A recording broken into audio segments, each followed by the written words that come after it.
But when we built the new tiger displays, have you been to Busch Gardens before? Myself and my husband have, baby hasn't. How long ago was the last visit? 2007. This wasn't here then, it's been built. So a while back before this? We'll say 2007. This was being built then. Yeah, so the old tiger display used to be down here. It didn't have the built up area up here that you see now. When we built the area, we wanted to incorporate a lot of climbing for the cats. Tigers aren't running cats like you think of a lion or a cheetah, so they don't need a lot of open running space, but give them a lot of vertical cover, places to hide, ways to interact with their... Because we have the backing of Anheuser-Busch InBev, have the ability to build these big, lavish displays. Yeah. And a lot of the smaller zoos that are city or county zoos will look at this and go, okay, well, we want to do something, you know, on this type of scale, you know, give this great environment for the animals. How can we do it cheaper? How can we do it less expensive? It's not as soft as you would think of as a domestic. Daddy's looks like a lion. He's a domestic cat. His face, so look at his face, it looks like a lion. I think that depends more on breed than anything else. He's just normal English tabby cat. He's ginger and He's got that tan color, that light. Did you guys see our lions over at Edge of Africa? No, Because we do have two groups of lions, a single female, an older female who unfortunately her mate has passed away, and then a young male and his two girls. Unfortunately, because they're separate prides, you can't put them together, otherwise they'll try to kill each other. I tell you what, that pool right there, that is one of their favorite spots when it's hot out. But it is too nice and cool for We used to have one of our tigers, he's since gone to another zoo, that he would go sitting there for 20, 30, 40 minutes. And then he'd come out, go lay out, dry out. Once he got dried off, he'd go back in the pool. But he was a rescue cat. And we got him for about a year and got him back up to health because he was confiscated from somebody. Got him for a panther. I mean, a lot stronger than what you think of. my sister's here. Yes.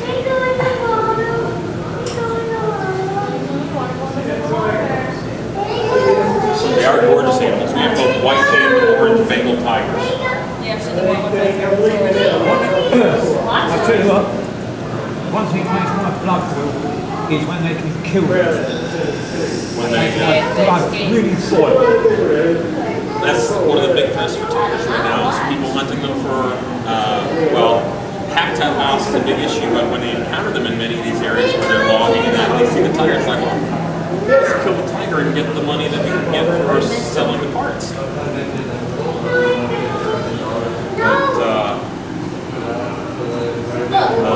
The pelts, the tiger bone, various organs, there are traditional medicines that use that, cultural medicines that use those parts, and really, you know, it's ingrained in the culture, something we really have to work on because it's traditions that have gone on for thousands of years.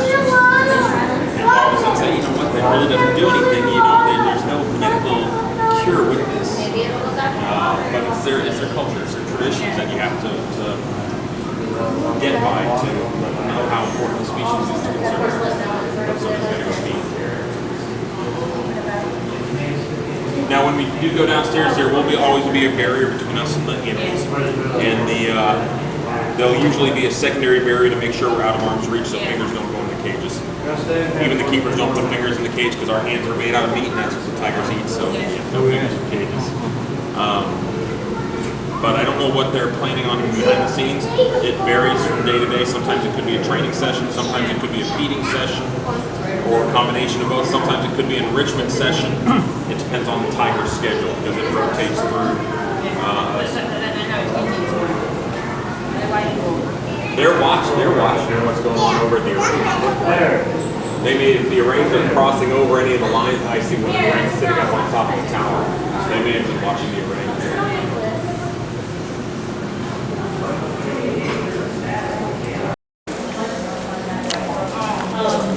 We're going to go ahead and get ready to the fisheries you're away on an already. Okay. So, We're gonna stay up here on this side of the rail. It all meets first. or we can meet everybody and then go back up into that area. The tigers, occasionally you can see them raise their tail with this direction. Yeah. Just kind of Step back. use caution. but they I can- wouldn't step back, I'd go to the side, Yeah. because they can hit this wall if they want to. They can spray quite a distance. All right, we're back to the bridge again, aren't we? And April's gonna do a quick session with her, just show you some of the behaviors that these guys know. And she's making all those yummy sounds. I think she likes the mincemeat, that's not a problem. And I'm sure you all are aware that these are Bengal tigers, they just happen to be blondes. The white tiger is just a blonde, blue-eyed Bengal tiger. It just has different colored hair. Okay. Okay. Look at And then this is Kana over here, who is actually getting a little feisty with her enrichment. We try and give these guys toys or different scents, things like that to play that. with. Okay.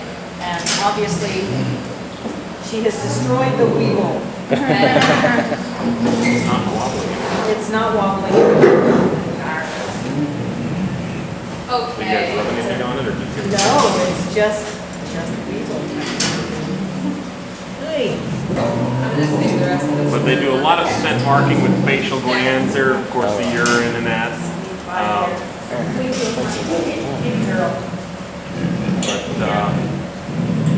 The routine that you just saw, getting them to sit, getting them to stand up, getting them to paws up, are all taking a look at their body to make sure everything is healthy. Getting them to stretch up, looking at how the body looks, the belly looks, looking at their feet, to make She's sure kind the of hungry paws right now. She makes all are this healthy and nobody's got yummy any type cuts or anything on noises. their But these legs. toys, they actually are weighted. We have concrete. I think all the concrete's broken in that one. Since it's an oblong item, we put concrete in the bottom of it so it'll stand up. And then when they attack it, it'll knock over and come back up to them. That one probably needs a little bit of concrete work to make it wobble. But we do like to give them things to keep them occupied. And obviously, Lana was playing with that. She enjoyed it. If you want to see a weight session, we could all go back that way. And David, I may have you explain that so that I can send it back to April. If that's all right. We kind of explained it earlier, but. So we'll head back on up here. I'm gonna run across and shut that gate. Okay. Who's coming first?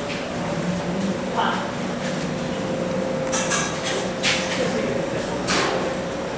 David, I have a mark right here for the yellow one out there. The pink doesn't make a difference.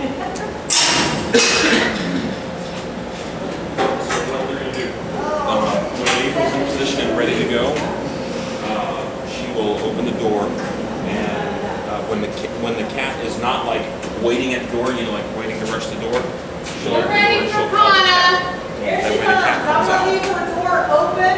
All right. Are you gonna do a follow back or you want me to just receive her? No, I'll do a follow. Okay, here she comes. Kana! Good girl. Kana.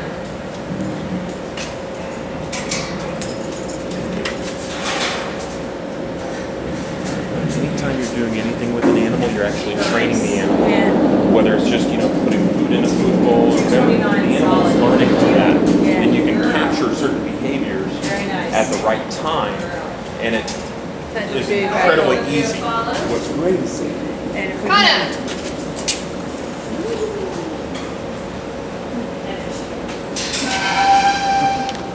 Now we get your what's name really good. great about the training that we do, it's all positive reinforcement. We never do something that would be perceived as negative or punishment for the animal. We want it to be a good experience so they're more likely to do behavior. We want them to have that desire to work with us and get excited when the keepers come in here to work. Same with any animal, really. Hmm? Same with any animal, really. With any animal. We do the same positive reinforcement training, whether it's a rodent or an elephant. This is Lari's. Yeah, It just varies, the techniques you use are the same, but what you train them to do may vary from animal to animal depending on their intelligence level. Excuse me for interrupting. Next cat's going to be an orange Bengal Jafari. She's going to be coming up here as well. It's a long run, so you guys are busy. So I'll put you, if you don't mind, just read that reader Okay. for April. I'll be back up in a moment, but in case she actually holds still. And I don't know if you noticed, when we position them, we really want them to be sitting on the scale with their tail on, because depending on the size of the cat, that tail can weigh 5 to 10 pounds. You never know. Maybe not 5. Oh yeah. Fari's fine. Yeah, Fari's got a big King's fine. fluffy tail. Yeah, King does too. Okay. Are you ready? Ready. I'll tell you now when she's on solid. It will jump. You're probably not going to get us. The last time it was like 8 or 9 pounds, so Yeah. it's moving around so much. But that positive reinforcement was absolutely wonderful. The animal, when it has that desire to do work for us, they want to come and do these things to see what reward they're going to get, what excitement they're going to get out of it. Ready? But having them participate in their own health care makes us, our care, so much easier and so much better.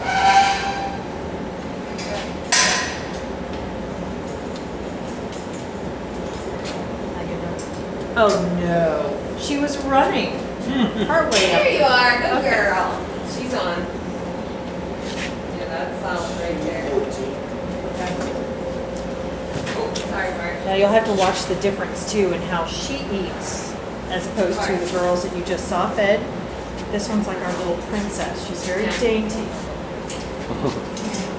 And I'm gonna sneak in front of the cameras, excuse me. Here, just for fun. I'm gonna go to this side. She's gorgeous. All the attention is focused on the keeper up front with the food. Alright. So pay no attention to the keeper going over the top. And her backside's a little bit far away. So, Cut that. Perfect. There you go. Ready, that girl. position right Fari. there, they can open the door and withdraw the tail to get a blood draw from the veins on the tail. Alright, I'm ready. Or they can give her an injection Okay. in the rump end to give her sedatives, vitamins, whatever they need. And Yeah, nothing back here. Maybe a that little training bit. itself, just the hand injection process is Through this when you reach the people Is the do door open? that. No. You can still catch it. I wasn't gonna open it. They weren't careful. They'll do I'm it. ready. You mean for food items? Oh, your door is open, yes. They, I wasn't gonna open the tail. Oh, no. you mean is there like favorite food Alright, items? 6. No, I mean, that, like, do Okay. that stick. They could actually like grab a finger. Sorry. They weren't Right, careful. we make sure, we use those tongs to make sure that we're not putting fingers up there because, when they push against that wire, there's a little bit of a Slowly making our way. little bit of a give to the wire. So we don't want it to where, you're putting your fingers this way and they lean against the wire to where they can potentially grab the finger. Yeah. And also that tongue of a cat is like sandpaper, so if they, Yeah. they've got a bit of a hole to it, so they, Yeah. and like I said, fingers are meat and we don't want that to be part of their diet. So those tongs are a great way to give them those treats through the wire and where it's safe. Let's see, did you get a little trick? Normally when we're doing anything with our animals, so whether it's a presentation with a small animal out on the sidewalk or something behind the scenes, the first consideration, of course, is always the safety of our guests in the park. Then depending on what animals you have and what you're doing, it's the safety of the animal, and then usually keeper safety is somewhere at about the same level as animal safety. So if you're out on a sidewalk presentation with a small animal bringing out to people and you've got people coming up to see it and touch, it's the guest safety. You don't want anybody bitten or scratched at any time. But then it's the animal safety. You don't want anybody poking or doing anything to you. And then if something does happen where somebody tries to grab too roughly and the animal gets upset, the keeper may have to, all of a sudden, get the animal. And so keeper safety would be like the last concern, because if you're trying to protect the animal from doing something to somebody else and you get bitten, that's not so big a deal. Then trust me, it happens with snakes and other small animals. But when we're in an area like this with a huge, potentially dangerous animal, keeper safety and the safety of anybody working the area is primary importance. It's just too big of a risk. I mean, these are animals that most of them are hand raised. They're very accustomed to being around people, and it's not that they are incredibly aggressive. It's just they're incredibly powerful.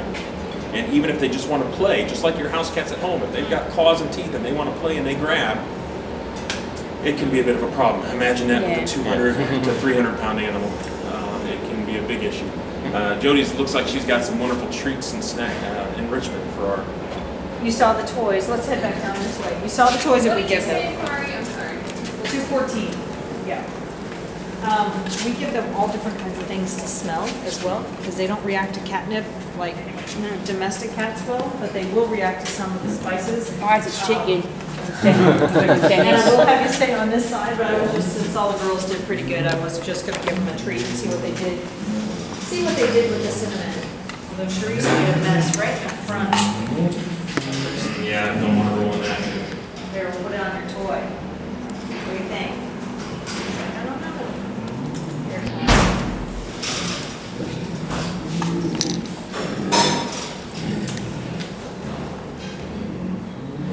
And depending on the system that they use, they've got, you guys have what, about 25, 30 different things that are ready for them. And it's never the same thing every day. They vary it up, that way the cats never get bored with an item. It's kind of like a child with a new toy. They might be so excited about it for a few minutes, but then they get bored with it. If they have it every day, their excitement kind of wanes a little bit. So by varying it up, you always keep the tigers, or any of the animals, excited about those enrichments. Oh, here we go. She's gonna lay down. Sometimes they get all excited and wanna roll in it. You gonna roll it all, Connor? There we When they're go. white tigers, when you see them start rolling around with cinnamon or taco seasoning or chili powder, they end up Well, looking orange. Your like fur a, needs eating animal. bagel. I'm gonna give some of this to Jafar and see real quick. And you all are welcome to come down here. We just can't come forward. You can cross this one. Of course, it's got the same. You go on the back.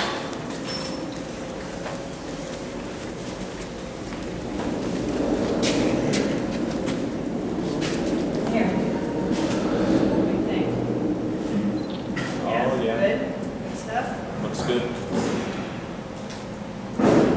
But you can see how our doors, all of our doors have the slide locks and that to secure them with padlocks. And anytime a keeper's got to go into an area that an animal would also have access to, we lock the animals out and we use the color-coded padlock. So everybody has a padlock so we can make sure that no animal can be put out there until all the keepers are out. So we've got great systems to maintain both the safety of our animals and security of our animals and the keepers around them. And do you have cats at home? One. Okay. Did they tear up the furniture? No, he's pretty laid back. He's been More pretty trouble good. with dogs, really. Well, that's good. Our people We try and give, she's so cute. We try and give each of the cats something to scratch on within their bedrooms as well as out on habitat. We've got lots of deadfall out there. But the palm logs are typically the favorite because they can really sink their nails into them and is that good for? Now Dennis is a good mouser. Yeah. He's a good mouser, Dennis is. These guys are just extremely spoiled. They rely on us to bring Well, them their they're spoiled. food. We don't want to have to do anything. No, ours is spoiled. So we're a hole in the concrete. Cinnamons, yeah. Hey, I like it. Put it on apple pie, chewing gum. Cinnamon's good stuff. But, Do you know what that is? It's a whisker. Whisker. Yeah. Wow. Isn't that Look at that, crazy? John. it's almost like a heavy fishing line. Yeah. Good grief. Isn't that crazy? You think about how, like, think about to Dennis. Yeah. Whiskers. I mean, Dennis is about that's really. Right. Not a stick either. Not either.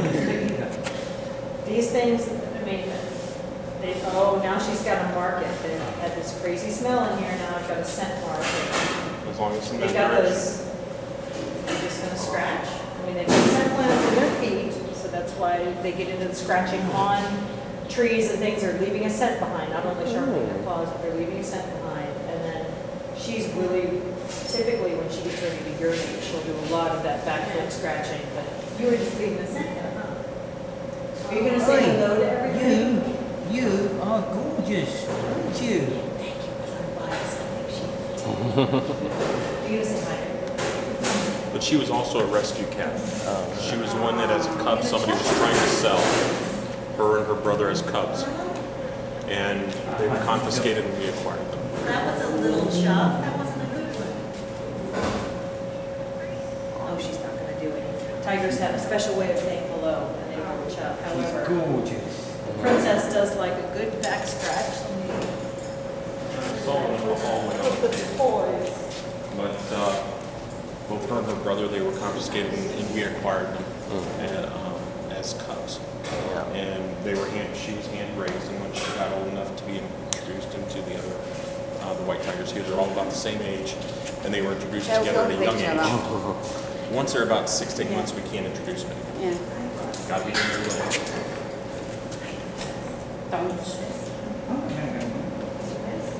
But you can see they have ways to interact with them through the wire, and we just can't put fingers in for safety reasons. Even if they don't want to be aggressive and grab a finger, you know, if you're putting your fingers through the wiring, they lean against you for 200 pounds leaning against you. What's the grip then when they grip? When they bite down, Yeah. an adult male tiger, which is a little bit bigger than what this would be, can exert somewhere around 900 pounds of force when they bite down. Which is about the same as a lion. And a hyena, which is, you know, less than half that size usually, can bite down with the same force or if not a little bit more. So they've got powerful jaws. The same as gator, or is gator more pressure?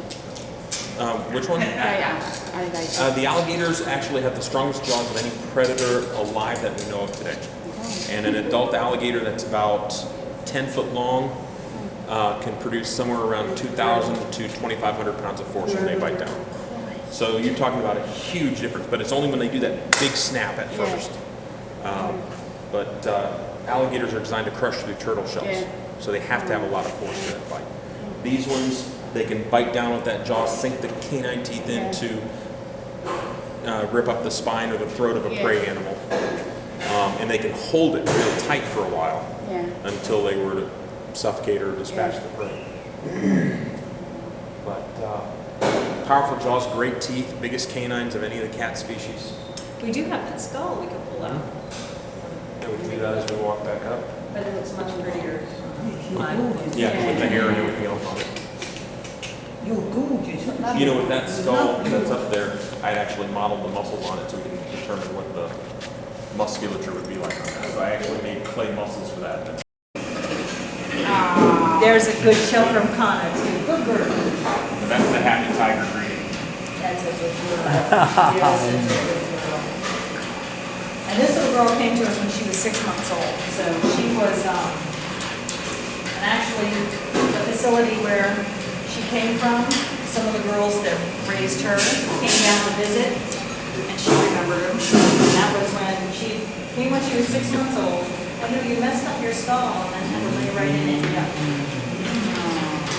But it was really cute because when her original caretakers came back down to visit, she remembered and started running like crazy. Just wanted to say hi. Oh, head of those five. You can see how wide they open that mouth. They can get their mouths around it. You know, we have these tiger toys like this that are balls about this big that they can pick up and carry in their mouth. That, you know, they can get the teeth hooked into it enough to carry it around. It's huge. Give me that chin. You're a good girl. Jody, thank you all very much for. Oh, you're welcome. We're going to back up the top and let you guys finish cleaning up. Thank you very much. You're very welcome. On that side, we have 2 white ones on that side, and also 1 orange one. The 2 white adult females, their names are Tana and Cherise. And then we also have an orange one by the name of Fari on the other side as well. So you guys actually, before you even jump out today, make sure you see those guys. And then a very small door off to your left, down there off to your left, is where we house our tigers. We have 13 bedrooms down there for those guys. And we have 4 cubs inside the house today. We gave them the day off today. So they're inside the house and they're air conditioning. Some of you guys know what that's like. It's the Tiger Lodge. So I'm going to tell you a little bit about our tigers. And basically, I'm going to go over 3 points. The 3 points I'm always asked about the tigers. The first point is, what do we feed these guys? A lot of people are intrigued to know what we feed our tigers. The second point is going to be, why is there water inside this habitat? And the third and final point is going to be, why is a white tiger white? That's probably the most common question that I ask, other than what we feed them. So the first one I go over is what we give these guys as food. Well, all cats are carnivores, you guys may well know, but we feed these guys a very regimented diet of all meat. So we give them venison, which is deer meat. We give them bison bone, we give them bison meat, chicken, steak, ribs, and even sometimes fish. But their primary diet is a red raw lean meat, very similar to ground beef, or hamburger that you buy from the grocery store. With their meat, they have all the tissues, the bones, the muscles, pretty much all the organs of the animals inside of their meat. As opposed to our meat, they take all that stuff out. Our meat is processed, theirs is not. Now with that said, we do fast them 2 times a month as well. There's another reason why they don't eat every day, because they actually, they overfeed themselves so that it can last, so they'll be full for a couple of days. Now the third point, the most common question I ask, is why is a white tiger white? Well, you guys can see we have no white tigers on this side, but we do have 2 white tigers on the other side, and the only reason why a white tiger is white is due to what's called a double recessive trait, or a double recessive gene. Basically, the white tigers in human form would be a blonde-haired, blue-eyed human. Now the dominant orange color would be a brunette with brown eyes, and we do have one tiger here by the name of Baba. She's what's known as a golden tabby tiger. She has a very beautiful cinnamon red coat, and with that cinnamon red coat, basically, the white coloration and the orange coloration, they're competing against each other. So basically, she came out when she was born. She was born with that really pretty cinnamon red coat. She's inside the house today, so you really can't see her. But again, a lot of people think that white tigers are albino tigers, but they're not. If they were albino, they would have no stripes and their eyes would be red. But our tigers here have the great black stripes and their eyes are blue. Now, with that said, there is a South American tiger called a snow tiger. Basically, it's a white tiger, but it's not an albino tiger because it has blue eyes. Now, before I